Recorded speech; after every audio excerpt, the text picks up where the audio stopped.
Welcome to the You Don't Know What You Don't Know podcast by Innovative Business Advisors. Successful business owners who have started, grown, and led businesses share their journey and direction for the benefit of those traveling the same path. So today we're talking with Thad James. Thad is the business owner and founder of Sammy J Balloon Creations, and they're in the business of creating unique, extraordinary, and memorable experiences with balloons.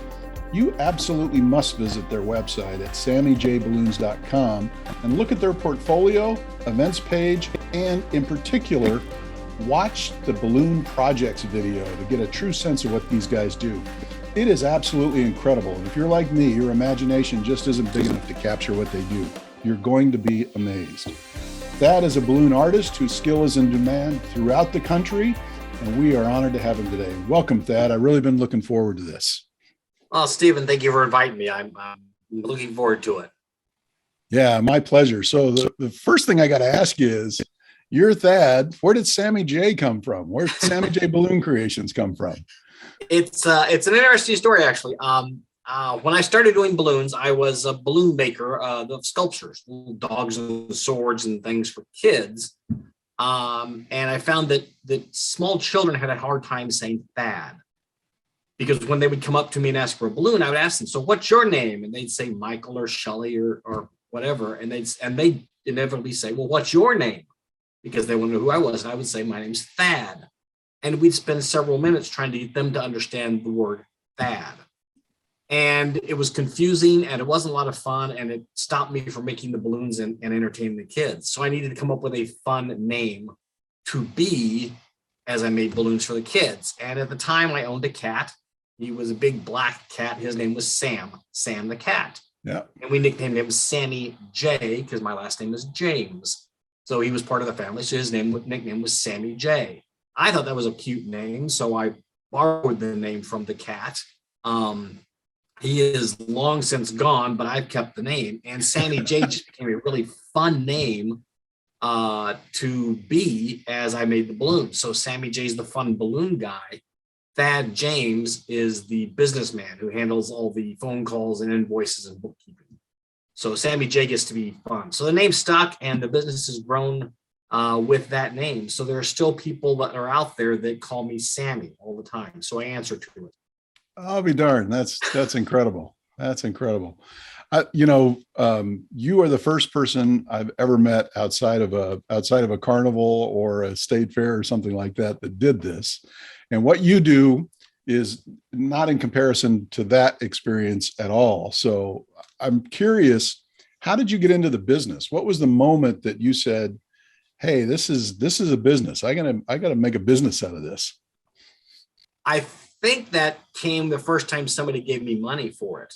I did it. I started as a hobby. Yeah. I was just going to be a cool uncle to my nephew. He was 3 years old at the time. And I wanted to do something cool to be the cool uncle. And I happened to stumble upon this book that's how to make balloon animals. And it came with a little bag of balloons and a hand pump and instructions on how to inflate the balloon and tie the balloon and how to make a dog and a sword and very simple things.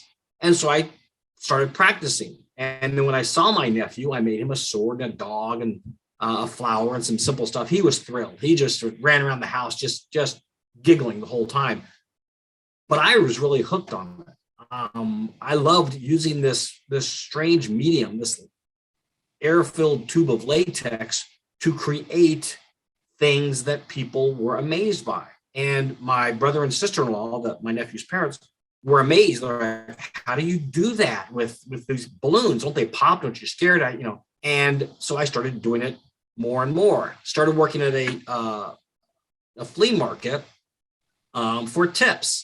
And I worked a deal with the guy that owned the flea market. He said, well, we usually rent space here, so you have to pay me. I said, well, I usually get paid to do this. So you need to pay me. So I said, why don't we just work out equally? We don't pay each other. And I'll just work for tips and your guests get something fun. And he loved that idea. And so I was working for tips for several weeks until some mother came up to me and says, hey, listen, little Jimmy's having a birthday party. Do you do birthday parties? I said, sure. And she said, great, we'll pay you, of course. I said, yes, you will. And that's when I realized that something that I thoroughly enjoyed doing could be a business. And I did it part-time for another 8 years before I finally jumped in full-time to make this my full-time business. And so it kind of grew step by step. There wasn't a moment when I said, okay, I'm open for business. It was part-time. But while it was part-time, I ran it as a business. My balloon clients didn't know that I was also working in a corporate job. And not that I didn't want to tell them. If they asked, I would certainly tell them. But I wanted to keep it separate because I believed that a professional should act professionally. And if this was my business, fun as it was making balloons and telling jokes, that it should be treated professionally. So I got business cards. I got a logo. I started doing things professionally. Professional companies do. And then when the balloon business got in the way of my 9-to-5 job, I had to make a decision whether I cut back on the balloons or I just get rid of the 9-to-5 job. Was that a tough decision? That was a scary decision. That was a scary decision because people with jobs have a foundation of security. You're going to go to work, you're going to clock in, you're going to do your clock out, you go home. And every 2 weeks, there's money in your bank. When you work for yourself, the roller coaster is much, much, much more wild. You don't get paid every 2 weeks. You get paid when you work. You eat what you kill, basically. And that was something that was very scary for someone who had worked a real job for so long.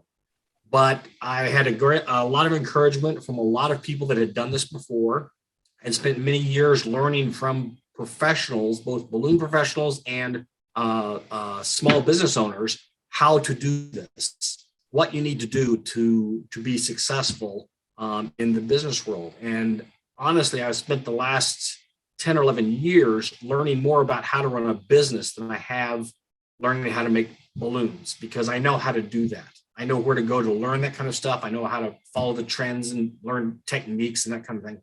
The business end, I didn't have any history with. And I found that there's much more to it than anything else.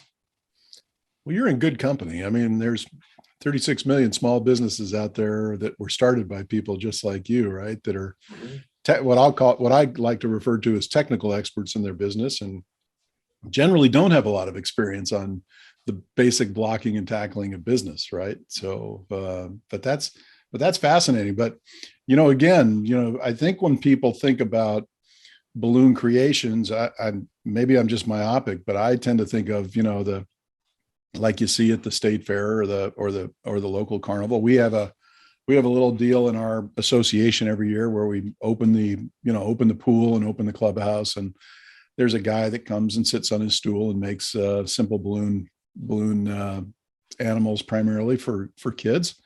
And that's what you think of, but your business is a little different than that, right? I mean, I was totally blown away with some of the stuff. I mean, when you did the reception that we had at the country club for E4E, I was astounded. And then as I was going through some of the stuff on your website, I was just amazed, absolutely amazed. Yeah, I mean, like I said, I started doing the balloon dogs and swords and the things for the kids. And then I realized that I like doing bigger and better, more complicated things than a lot of people were doing. That was just something that was the artistic side of me, the creative side of me, like doing more complicated sculptures to hand to kids. And then I realized I like doing more complicated sculptures for decorations and centerpieces. And before long, I was making bigger and bigger pieces. So I needed to find an audience for those pieces. And I stopped looking for the jobs that were just me making one balloon animals and looking for jobs that allowed me to be creative with larger sculptures. And I've been very fortunate that I've found a lot of those audiences and being able to make bigger and bigger projects, huge projects with teams of balloon professionals that I've been able to put together. And that has really opened up a whole world of possibilities for me. I'm certainly not the only person that does this, but there's not a lot of us that do it on that large scale. Yeah, it sounds like you're one of the few that thinks big enough to do things like the balloon garden that you guys created, which was unbelievable. Yeah, we created that for the St. Louis Home and Garden Show, and they called me up to produce some balloon bouquets to sit around. Your balloon bouquets are absolutely beautiful. Yes. And they went to these balloon bouquets all over the convention center. Yeah. And I said to them, you have 500,000 square feet of space. Some balloon bouquets sitting around aren't going to make a bit of difference. They're not going to have any impact whatsoever. I said, you want something with a large impact. And they said, well, what do you mean? So I went on to describe a 600 square foot balloon garden, interactive walk-through landscape made out of balloons. We had entryway arches and landscape walls. We had a pond, a fountain, a wishing well, everything you can, and hundreds of flowers, all out of balloons. With little insects and all? Oh, yes. We had little bugs everywhere, and we had little creatures. We had our garden gnome, who was our mascot. And they just fell in love with that whole concept. And that allowed me to expand the art of balloon making into a landscape project that people got to walk through, and they got to take their pictures next to the flowers and next to the fountain and stand under the big floral arch. And it was something that was very impressive. And it was so impressive that we did it a second year at the St. Louis Home and Garden Show. So we did a tropical balloon garden. And that turned out to be 800 square feet with almost 8,000 balloons. So it was a huge project. Yeah, and you're the Beatles project. I want to hear about that, because that's kind of near and dear to my heart, of my generation. I thought that stuff was absolutely it was spectacular. That was so much fun. An insurance company was holding their national convention in St. Louis, and they were having their final night gala was a Beatles theme. And they were going to have a Beatles band come in and play, and they were going to have a concert there. And then the gala, they have to feed their attendees, and they have 3,000 attendees. So they have 4 buffet lines, and each buffet line has 4, or buffet stations. Each station had 4 lines, because they had to feed 3,000 people in just a couple of hours. So in the middle of these buffet stations, they have these stages.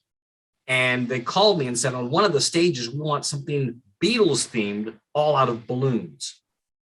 I said, okay, that's something that could be really done. They said 20 foot high, 14 feet wide. We want it spectacular. I said, okay, what are you doing in the other 3 stages? If you have 4 stages, one of them's going to be balloons. What's the other 3? And they said, we're not sure. Maybe some cardboard cutouts or something painted or something like that. I said, why don't you do all 4 of them balloons? And they said, tell us more. I said, we can have each one being a different Beatles theme balloon sculpture, 20 foot high, 14 feet wide, but each one will be completely different than the other. And they said, okay, let's do it. I immediately had to get on the phone with balloon people that I knew from around the country, get them to St. Louis so we could all build these 4 different sculptures. So we had one that was a yellow submarine theme with a giant 12-foot submarine on top of it. We had one that was an octopus's garden. So we had a 20-foot tall octopus with his tentacles coming down over the luscious under the sea garden. Big, beautiful purple octopus. Yeah. Oh, it was a giant purple octopus. Beautiful. And the one was a menagerie of Beatles themed items. So the main focus of it was a 20-foot tall, long and winding road from the Beatles song. And on the long and winding road, there were anything you could think of that was Beatles themed. There was a Rocky the Raccoon. There were rocking horsemen from Strawberry Fields. So every song lyric, we just poured through song lyrics, and anything that could be made out of balloons, that's what we put in there. And then our 4th one was the Beatles instruments, 20-foot tall guitars, 3 guitars, one for each of the 3 Beatles, and then the drum set that Ringo played, all out of balloons. And we had 2.5 days to build it. How So many we people were did you have to bring in to do that? 16. We So had there, 16 people. holy cannoli. Yeah. Wow. And So yeah, I got to imagine that there are probably not, I don't know what, a couple thousand people in the whole country that do this kind of stuff, right? So you're bringing in 16 experts from around the country. It's not like you pick up the phone and get 16 folks from South St. Louis to come help you, right? no, and it's wonderful. At the time, I'd been in the balloon business for a little over 10 years. So getting to know your fellow balloon artists is really important. And I've been building relationships with these people at different conventions and seminars, and talking to them, and just throwing out ideas, because when you have something, you need to bounce the idea off of somebody, and who better than somebody that does what you do. Mm-hmm. And having built these relationships with these people, all it took was a phone call. I told them about the project, and they said, we'll be there. And that made it so much easier to be able to, because they knew what it was going to take. I told them, I said, we got about 2.5 days from the time we start building till we have to be set up on stage. So they knew what it was going to take. It was basically 2 days of no sleep, making balloons and building sculptures and coming up with ideas, and knowing other professionals really helped that project come together, because there's just no way you couldn't do it without a large crew. Yeah, it's astounding. People have just got to go to your website and view it. I was totally blown away by it. And it's just not a business that you see every day. I mean, if I were to look up balloon artists in St. Louis, what do you think? There's a few of you guys that do that kind of stuff. There's quite a few people that make balloon animals for different events, company picnics and church bazaars and birthday parties and things like that. There's quite a few people that do that. People that get into the large balloon installation projects, there's a half a dozen. There's a lot of people that do decorating for receptions and parties and baby showers and things like that. Quite a few of us do that, but the ones that really get into the large projects, there's not a lot of them, and because it's not something for the faint of heart. It takes a lot of organization and production skills. Is large projects your real specialty? Is that really what kind of sets you guys apart, makes you different and better than most of the folks in your game, or is there something else that? Yeah, it really is. It's something that I've been able to do because of my contacts within the balloon world, and my ability to expand on a concept. If somebody wants a little something for an event, I want to make it bigger. I want to make it better. And it's really for the event itself. The 3,000 people of the Beatles project have no idea who did that stuff, because I don't get to stand there and shake their hands and hand out business cards to them. Yeah. So it's really for the benefit of the event. You want to make the event more memorable and more special and more unique for the guests of that event. And whether it's the wedding reception or it's a convention final night gala, that they want to go over the top. That's what I'm all about. I'm all about going over the top and making it as big and as fantastic as possible. Well, you've done some amazing work. It's unbelievable. As you think back over the years, and I know you're not stopping anytime soon, but so far to date, what are you most proud of in your business? The most proud of is the Balloon Garden. Was a project that was my first really large project that I produced. And that was something that I was very proud of, but that never would have happened had I not worked on other projects that were large projects. And the first one that I worked on was called Balloon Manor. It was a balloon haunted house produced in Rochester, New York. And a friend of mine named Larry Moss, who's one of the godfathers of the balloon world, Larry Moss called me up and called up about 15 other balloon artists around the country. He said, listen, I've got an idea about building a balloon haunted house. And it's going to be a walkthrough thing, and people are going to walk through it and take a tour like they would a normal haunted house, but ours is all going to be made out of balloons. He said, would you like to help? I said, yes, and got on a plane and went to Rochester. And so 15 or 16 of us showed up at this empty drugstore, an old Walgreens, and it was empty. And he leased it for a month, and we built an entire 10-room haunted house in about a week. Wow. And we had very little to go on what we should build. But we knew we needed walls for the haunted house because the 10 rooms all needed walls. So we had a bunch of volunteers from the community building these balloon walls. They had to inflate them and tie them and inflate them and tie them. And they did that thousands of times. And while they were doing that, all the professional balloon artists were building things to go in our room. We had a kitchen. There was a torture chamber because it was a haunted castle. We had a weapons room, a bedroom, a dining room, and in the middle of it all was this beautiful garden. And we just got to build this. So it was incredible because most of us knew each other just from being in the world, but we got to sit there and just create and just make what we knew would fit in the theme of each room. And watching that process, I was amazed by what we were making, but I was really amazed by the production, the behind the scenes. How do you organize this? How do you put this together? And I sat with Larry, who produced this, and I sat with him and asked him about that. I said, how do you produce this? How did you get this together? Because that's the interesting part. I understood the balloon thing. Yeah. I knew how to get balloon people and how to put stuff together, but the production end of it was so much more out of my realm of what out of my history. I didn't know how to do that, and he really helped me a lot with that. So those lessons that I learned is what I brought into my own large projects.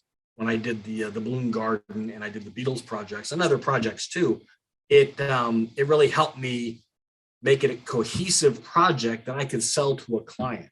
I can't go to a client and say, oh, a bunch of balloon people are going to get together and put balloons together. What do you think? That's not something you can really, you can't sell that to a client. You just sell them a project that has a good foundation of production value behind. I'm also really curious because I would imagine, the business model of your business is such that you are creating events, you're creating fun stuff, right? Mm-hmm. And your cost of goods would include balloons. You got a lot of balloons, a lot of latex, but that stuff's pretty darn cheap. The expensive part, I imagine, is the labor, right? Not only your labor, but other labor that you got to bring in, and the labor and the time to actually put it together. And then you got to have some premium for the whole design and the artistic part of it. Right. And that one of the things that balloon artists have a hard time doing, and it emphasis on the word artist, because artists fail at this a lot. Yeah. What do I charge for my services? Yeah. Because I don't sell balloons. Right. You can go to the store and buy balloons. Right. What you're getting with a balloon artist is the creativity, imagination, and the ability to put something together. And a lot of balloon people think because we're having fun and enjoying what we do, that it's worth less. And I argue it's worth more because we do something that 99% of the public cannot do. And if you have a service that does something that other people can't do, it's worth a lot more. And yes, you're going to pay a heart surgeon a lot of money to fix your heart. It's not because he's saving your life as much as there's not as many people that can do that. Mm-hmm. And that's the service that balloon artists provide is doing something with, especially just something you're very familiar with. You're familiar with a balloon. Everyone knows what a round balloon is. You've seen them at birthday parties, usually filled up with helium. But we take those balloons and we do something spectacular with them. And I think that's what you're selling. You're selling the atmosphere and the feeling that the balloons bring to an event. Yeah, I equate you with Chihuly, who, the famous glass blower who brought all this stuff into the Botanic Gardens here and did these exhibits, right? Fantastic stuff. He's heating sand and he's making stuff that most of us can't imagine. And you're doing, I think, exactly the same thing with latex. It's just astounding. Yeah. Yeah. It's really cool. It's very similar to that. It's the artistic side of it that I think people that's what they like. I mean, anyone, like I said, anyone can blow up a balloon, but it's taking hundreds or thousands of them and making something amazing out of them. So you were telling us earlier when you started, you were fearful of making the jump, right? Not sure that you were going to be able to make it. Obviously you've done well. You've been doing this for many, many years now, and you've got an incredible reputation.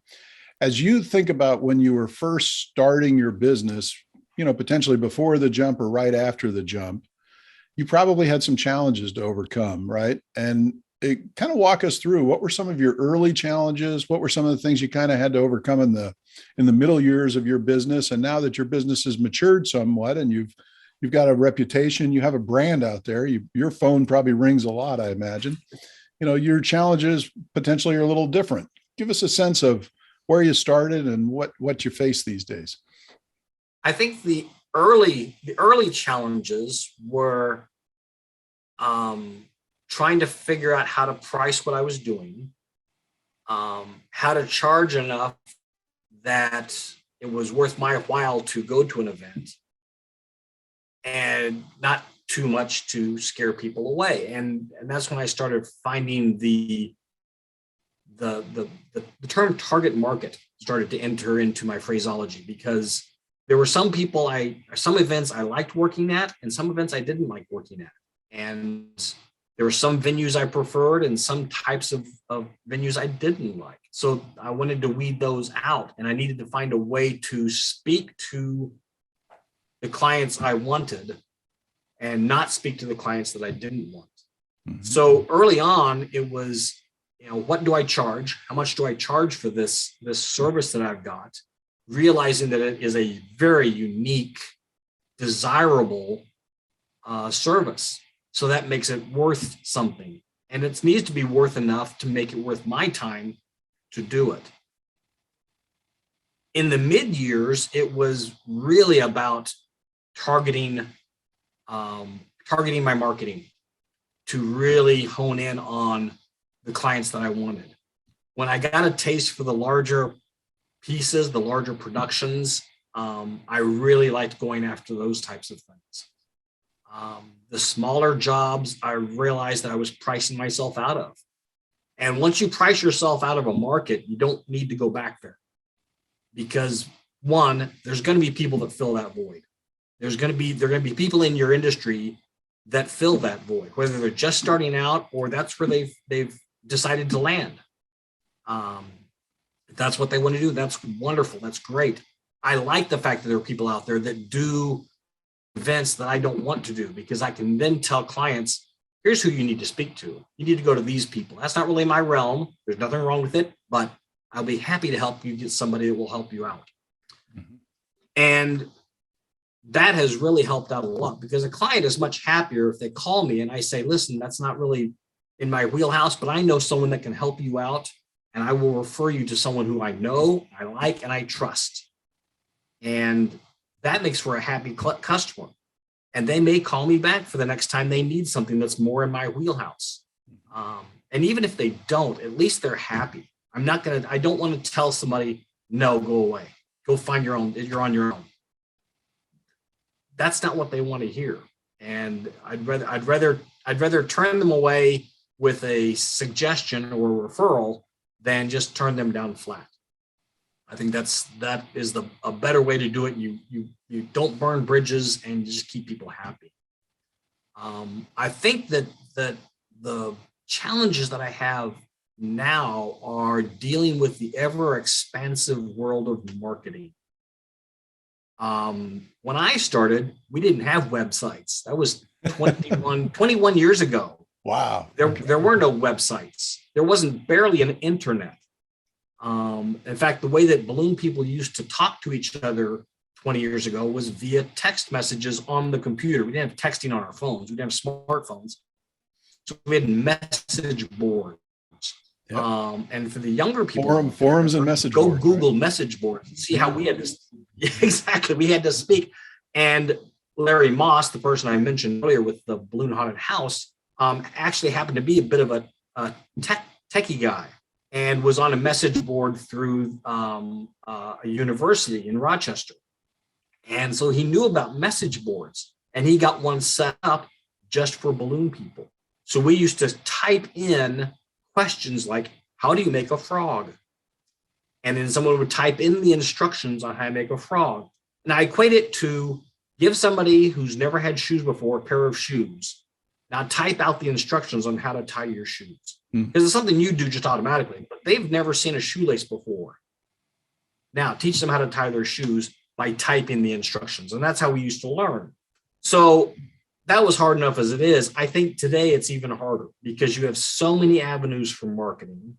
You have so many phrases that you need to learn, SEO and websites and back end of your website and the front end of your website and your title pages. And, your images have to be named, but they have to be named the right way. And how does Google find you? And this is the type of stuff that you need to know about, but you don't need to know.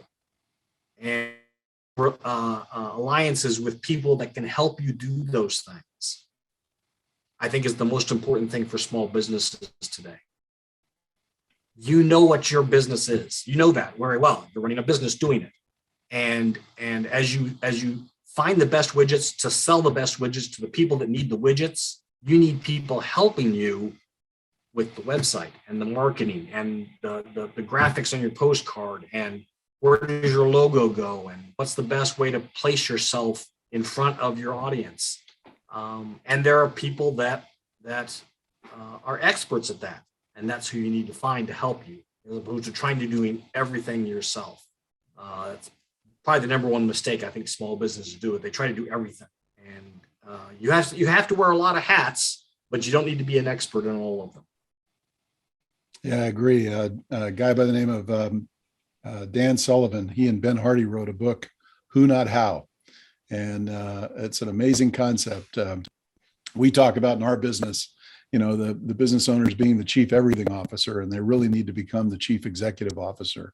Do the things they're good at and find somebody else to do the things they're not good at, right? But I agree with you completely. And it's astounding. I mean, you just talked about, in many regards, the entrepreneurial journey, right? As business owners, some of the first thing we start with is, figuring out how to price to make a profit. And then you become, you're kind of focused on the transactional. But what I heard you say is you've kind of learned how to become relational and really focus on the target market, the customers that are most important to you, that value your work. Now, all of a sudden, you're not priced as a commodity anymore. You're priced as I want this. Price is secondary. It's the uniqueness, the extravaganza, the unusual aspect that's so important. And you're now free to choose your own customers rather than, having to serve every customer. You can choose the customers where you can do the best work. So it's phenomenal.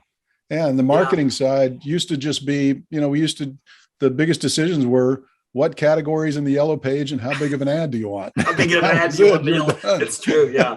My company's A Balloons. And nowadays it's find the right URL to name your company for your website. And that's true. And you used to go to the yellow pages and open the book, and that was the advertising. I mean, nobody could afford TV ads, or radio ads, or maybe a newspaper ad on a special occasion. And that garnered a lot of eyes, because that's the only place eyes were going. And now eyes are every place. They're on Google, they're on Instagram, they're still on Yahoo, they're on the phone, they're on the news site, they're everywhere. They're just everywhere. And you've got to find out how to get your message to them. You talked about some of the things that were challenging when you first started, kind of in the middle of your business. And then, today I certainly understand, and I'm somewhat challenged on this whole marketing thing too. It seems like we got to know so much more than we ever had to, right? What are some of the real successes? Were there some benchmarks that, as you grew, that there were a couple of successes that kind of propelled you on to the next level? I think changing my mindset. I always thought I was bad at sales. I didn't like sales or selling. And I think that just came from an incorrect belief that salespeople wore plaid jackets and checkered ties and worked at used car lots and said, "Hey, hey, hey," The and WKRP guy, right? I was trying to think of what was it, Word or something. yeah. And or they hounded you at the furniture store and tried to sell you an extra ottoman with your sofa, and that's what I thought of as sales. And it's not the way sales is. Sales is understanding your client's needs, asking them where they want to go with this process, and fulfilling that and exceeding their expectations. And when I discovered that, that's what really opened up my eyes to sales is not pushing somebody to buy something they don't want. Sales is fulfilling their expectations and exceeding what they believe is possible. And that's true of just about any process. And I go back to the balloon garden, which was one of the first times that somebody said, we want a little something, and I turned it into a big something, just by explaining what was possible and the effects it would have on their customers. Change your business forever, right? Yes. The project was not about me doing really cool things, because they don't care. The client didn't care if I was doing really cool things, or if I was really excited about this, or if I'd be able to use that for marketing material for the next 20 years. They cared about what the impact would be on their guests. And I knew that because I knew what the home and garden show was. I knew what my clients were doing. I knew what they wanted out of their convention, after their home and garden show. They wanted people to come in and leave their home and garden show amazed. So that's why they have all these vendors, and that's why they have the landscapes, and they have all these products and services that are available, because they want their customers coming in out of the cold into this nice, beautiful home and garden show and to be amazed. They wanted them to be wow. They want them to come back the next year. They want to clamor for the next home and garden show. Knowing that on my part allowed me to sell them a beautiful balloon project that would have a huge impact on their guests. And because that was their mindset, we got to run with it. And I just kept building up this balloon garden project until we actually ran out of time. And they said, okay, you had to send us a proposal of what we're going to do, because we're going to do this. This is going to happen. That was a very key turning point to, instead of selling customers what they wanted, when they called me, hi, we'd like you to do this for, this kind of balloon for this type of event, me saying, yes, I'll do it. Mm-hmm. That's what turned the corner for me to be able to fulfill and exceed the expectations of my customers. And I had to know what those expectations were. And either I knew it ahead of time, or I had to talk to them and just simply ask them, what do you expect? What are your expectations? Give me a small glimpse into that, and I'll run with it. I will make it the most impressive, amazing thing you've seen, because those are your expectations. I will exceed those. That's selling on a whole new level. Yeah. It's really fulfilling what they're looking for. It's really helping the client get more than they're looking for in that regard. And that's how you build raving fans, right? Yes, it is. Yes. Did I would assume and imagine that probably created a lot of referral and buzz for you once those things happened as well. Yes, after the St. Louis Home and Garden Show with the Balloon Garden, of course, it was all over the internet. And Home and Garden Show people all know each other, much like any industry. Okay, you know everybody else, or you know of everybody else, and so all these home and garden shows around the country were calling me up, wanting a balloon garden in their home and garden show, but none of them wanted to pay for it. I had somebody from Tennessee in Nashville at their home and garden show. They called me up and said, "Hey, Leslie, we'd love to have this balloon garden thing. It's fantastic. Can you like recreate that?" I said, "I can do a half a dozen different themes. What kind of theme are you looking for?" And they said, "Well, that really doesn't matter." They said, we'll give you the space for free. I said, "What do you mean you'll give me the space for free?" They said, "Well, we charge vendors to be here." I said, "I'm not a vendor.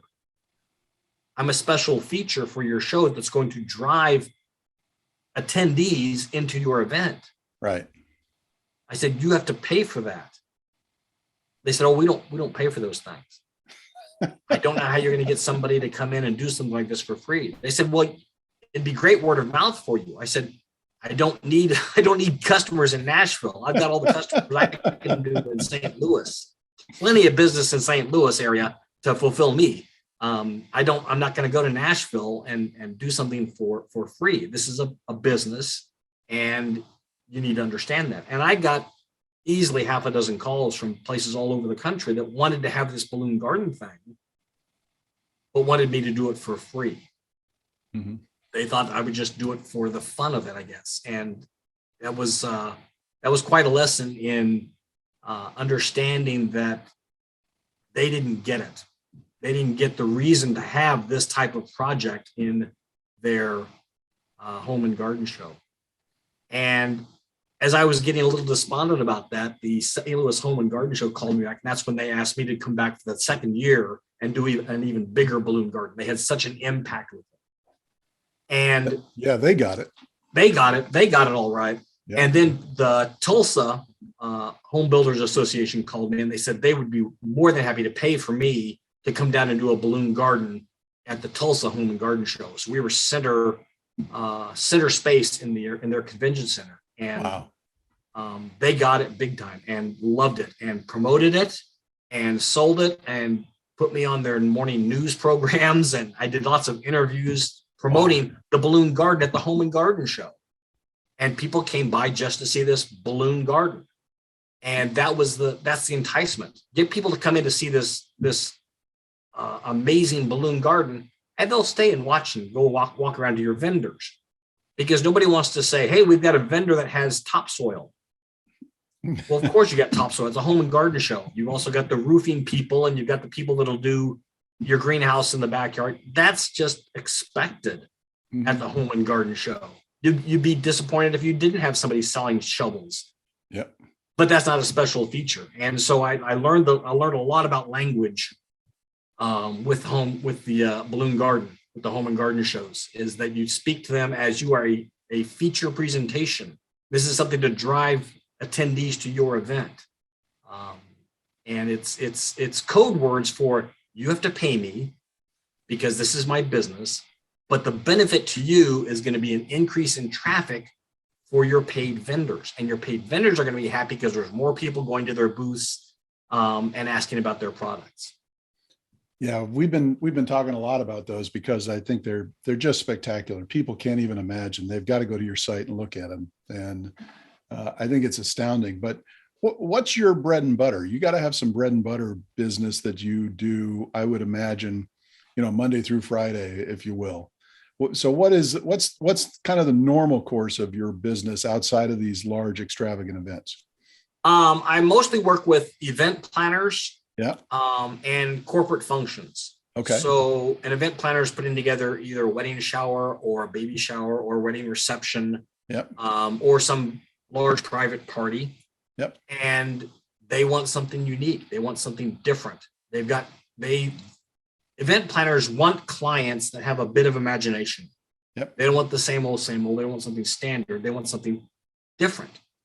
And that's why I like to be in the contact list of all these event planners. I used to say Rolodex, that I want to be on everyone's Rolodex. I still know what that means.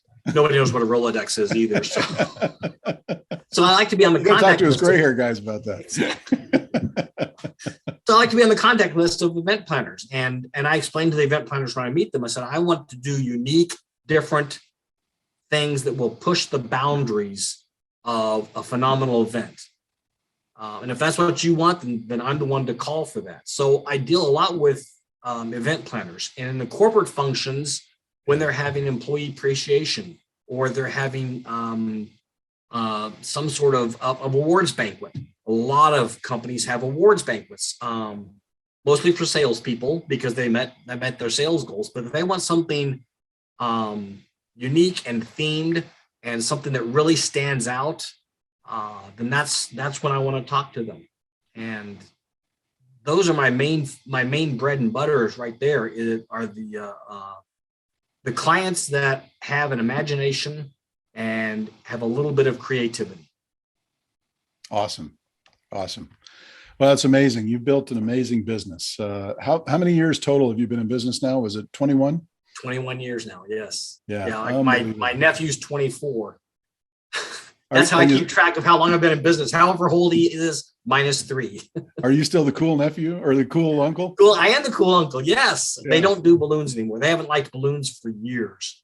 When my nephew was about 8 or 9, and they live in Kansas, and I went over there one time, and my brother had told my nephew's teacher I would be in town, so I went to go to his classroom and did balloons for the kids. My nephew was just not into it because he had seen me do balloons so much. It wasn't a big deal to him. Yeah. He was like, yeah, Uncle's doing balloons again. Oh, too funny. Well, as you think about the future of your business, do you have a vision for your business in the future? I mean, at some point in time, you're probably going to want to retire and move on. What's your vision for your business after you retire? I don't know a lot of balloon people that have retired. Most of them just keep on making balloons till they're dead. And that's the awesome part about what you do, right? It is. Yeah. But there are plans for stepping back from the business. I'm working right now on building a collaboration of balloon artists and decorators in the St. Louis area, and that's very important. And I'm trying to espouse to them how important it is, because when you have a client that wants something big, you need people to help you with that. Yeah. And there's nothing better to help you with your project than other professionals. If you're building a house, you're not going to do everything yourself. You're going to have people that do things that you don't do well, or just to help you, because it's a big project. And who's better to do that than professionals? So I'm building kind of a collaboration of competitors, and I'm hoping that through those partnerships, I'll be able to find people that I can then pass on my repeat clients to, because I've got a lot of a good book of clients that just call me. Yeah. They just, when they have something going on, they call me and say, here's what we're doing. And that's it. And those are very nice clients to have. And so I've built this reputation of being the person to call for those types of things. And I'd like to be able to pass that along. I expect that when I step back from the cutthroat world of balloon building, I'll probably go back to making balloon animals for kids. Something simpler, huh? It's enjoyable. I love doing it. I have fun entertaining, and that'll be just a nice way to step back and sail off into the sunset. Well, you're building brand equity and you're building a following, and those have value. Don't yes. forget that. Those things are transferable at the appropriate time. So my hat's off to you, Thad. You guys do amazing stuff. I've been sitting here thinking about a couple of things, how we can get involved in doing some stuff with you in the future, because you just do amazing stuff. So thank you. It's been a delight to talk with you. Anything you'd like to leave our audience with? Anything you'd like to share for our audience?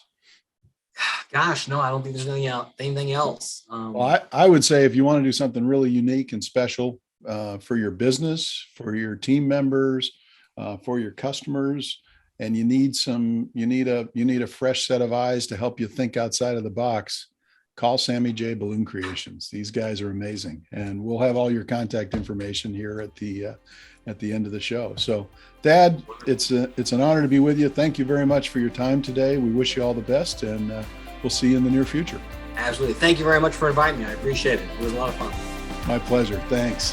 Thank you for listening to the You Don't Know What You Don't Know podcast. We invite you to visit www.youdon'tknowwhatyoudon'tknow.com and sign up to receive updates on upcoming episodes. You can also let us know if you'd like to be a guest or recommend a business owner to be interviewed. Find us on LinkedIn, Facebook, and YouTube, where you can like, follow, share, and join our efforts. Thanks for listening. We hope you join us again.